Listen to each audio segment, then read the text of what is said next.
Oke teman-teman, assalamualaikum warahmatullahi wabarakatuh. Salam sejahtera teman-teman buat kita semuanya. Balik lagi ya untuk di channel untuk trading crypto hari ini teman-teman. Untuk pembahasannya, oke, sekarang Bitcoin lagi terkoreksi parah ya teman-teman, atau ya lumayan sedikit terkoreksi dari 44.000 sekarang turun di 43.000 teman-teman. Jadi koreksinya sedikit sekali. Sorry ya tadi salah sebut. Oke. Oke teman-teman, di sini kita bisa lihat ya untuk pergerakan Bitcoin sekarang agak sedikit sideways atau sedikit koreksi. Saya bilang teman-teman ya, mungkin kemarin efeknya cukup sangat impact sangat dalam. Jadi ini orang sekarang kan sudah profit nih, sudah take profit Bitcoin, dan sekarang adalah alt season ya teman-teman, atau altcoin season ya. Jadi teman-teman yang punya portofolio lebih silakan aja beberapa serok untuk altcoin yang sekiranya bisa project to the moon teman-teman, atau bisa naik 50% atau 40% ke depan ya, lumayan untuk scalpingan teman-teman, untuk menambah portofolio dari teman-teman tadi.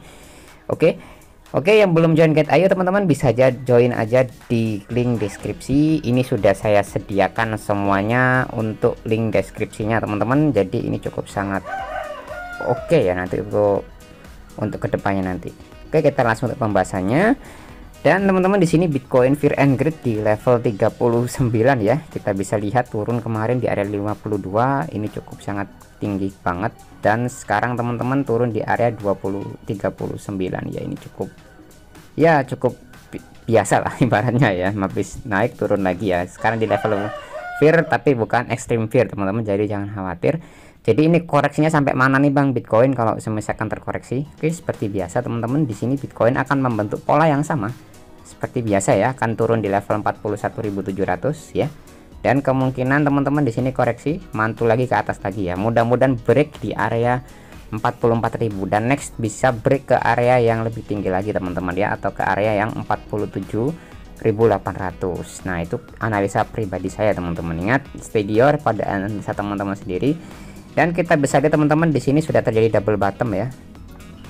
Nah, ini Bitcoin ini kalau terjadi double bottom seperti ini biasanya cukup sangat tinggi teman-teman ya. Nah, ini biasanya membentuk huruf B seperti ini. Ini adalah pattern bullish pattern ya teman-teman. Jadi pola-pola seperti ini tuh sudah biasa ya kalau dunia ini forex dan sebagainya. Tapi ingat, itu hanya berlaku untuk forex. Apakah berlaku juga untuk pattern candle seperti ini teman-teman untuk di dunia cryptocurrency? Tapi kebanyakan sih analisator seperti itu ya, kebanyakan akan mengatakan Bitcoin ini akan bullish ya untuk di bulan ini. Dan mudah-mudahan teman-teman ketegangan Rusia dan Ukraina juga secepatnya berakhir teman-teman, dan ya memilih jalur damai dan bisa menguntungkan kedua pihak ya untuk kedepannya nanti. Dan di sini ada berita cukup sangat bagus. Di sini ada Senator Elizabeth Warren. Nah, di sini Senator AS mendesak regulator untuk meningkatkan pengawasan terhadap kripto karena beresiko melemahkan sanksi terhadap Rusia. Jadi ini senator ini was-was banget ya. Jadi cryptocurrency itu merusak sanksi terhadap Rusia. Kemungkinan Putin dan kroni-kroninya menghindari kesulitan ekonomi dengan menggunakan cryptocurrency ya. Jadi ingat ya, Bapak Vladimir Al Putin ini orang cerdas teman-teman. Dia itu orang pinter. Katakanlah, oke, lu boleh blokir bank saya, boleh blokir rubel saya, tapi saya akan menggunakan kripto untuk sebagai perdagangan atau sebagai ya transaksi secondary ya teman-teman, transaksi kedua untuk saya untuk bertransaksi di luar. Tapi tidak semua negara teman-teman untuk memblokir dengan Bitcoin ya untuk perdagangan ya. Apalagi sekarang Bitcoin itu sudah diterima global. Jadi ini cukup sangat oke. Jadi regulator AS keuangan perlu menanggapi ancaman serius dan meningkatkan pengawasan terhadap mereka terhadap aset digital teman-teman. Apalagi kayak Coinbase, Kraken, Binance itu tidak memblokir teman-teman alamat wallet, atau tidak memblokir sementara lah ibaratnya ya untuk pengguna user di Rusia. Ini masih, jadi dalam kutip, ini kutipannya, ini dalam kutipan si Putin ya senyum-senyum aja lah ibaratnya ya, senang aja. Ya, oke, jadi sanksi ekonominya tidak terlalu parah lah ibaratnya ya menggunakan secondary untuk cryptocurrency ini. Karena apa? Kripto ini sifatnya desentral, jadi tidak dikendalikan oleh IMF ataupun di World Bank teman-teman di sini ya. Oke, kita next lagi, ada berita lagi cukup sangat bagus. Di sini pendiri Mobius Capital menjelaskan mengapa Bitcoin rally-nya di tengah perang Rusia dan Ukraina teman-teman. Oke. Jadi investor veteran Mark Mobius, pendiri Mobius Capital, menjelaskan mengapa harga Bitcoin menguat saat krisis Rusia dan Ukraina semakin dalam. Bitcoin menunjukkan kekuatannya atau powernya teman-teman sekarang karena Rusia memiliki cara untuk mendapatkan uang, katanya ya. Oke, kita terjemahkan lagi.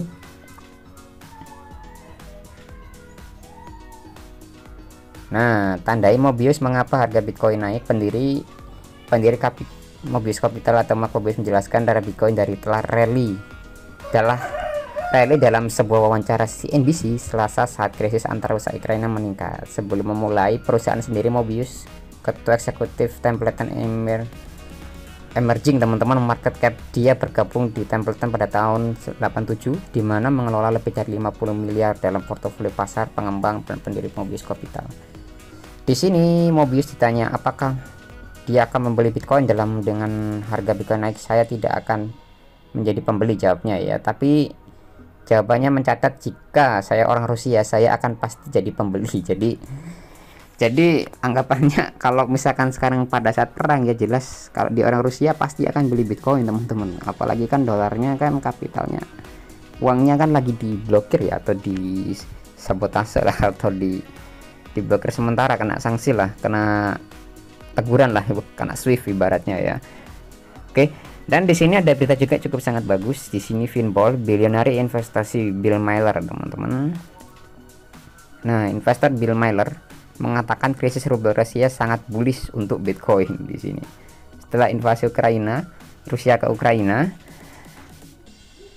mengalami aksi jual yang sangat besar, teman-teman. Namun sejak itu Bitcoin, mata uang kripto andalan, telah pulih di perdagangan di atas 44.000 US dollar, tertinggi kedua 2 minggu kemarin ya. Berbicara dengan CNBC, Squawk Box investor miliarder Bill Miller membahas potensi Bitcoin untuk berfungsi sebagai aset safe haven, jadi sebagai pengganti emas lah. Safe haven kan gold, teman-teman ya, tapi gold kan jumlahnya terbatas ya. Tapi kalau Bitcoin ini malah lebih terbatas lagi dan akan menjadi sangat langka, teman-teman, di saat perang ya. Orang-orang akan membeli atau panic buying ibaratnya ya. Oke, investor Amerika menjelaskan mengapa Rusia di negara lain tidak memiliki mata uang non cadangan menggunakan Bitcoin untuk memerangi inflasi yang tidak dapat ditembus kendali oleh pemerintah asing. Jadi sebagai alasan tadi, Rusia memiliki sekitar 6% dari 6 miliar cadangan mereka dalam dolar, 32% euro. Mereka memiliki hampir 50% cadangan dalam bentuk mata uang yang dikendalikan orang-orang yang ingin menyakiti mereka, teman-teman.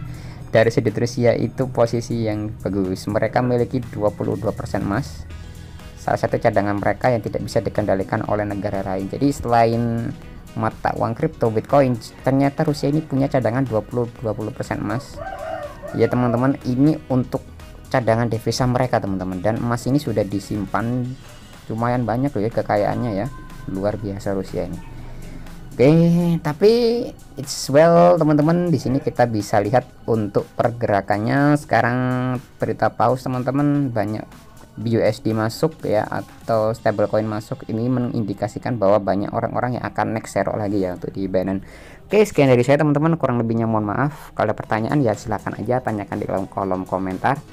Sekian dari saya, teman-teman, sampai jumpa ya, teman-teman, untuk video selanjutnya ya. See you.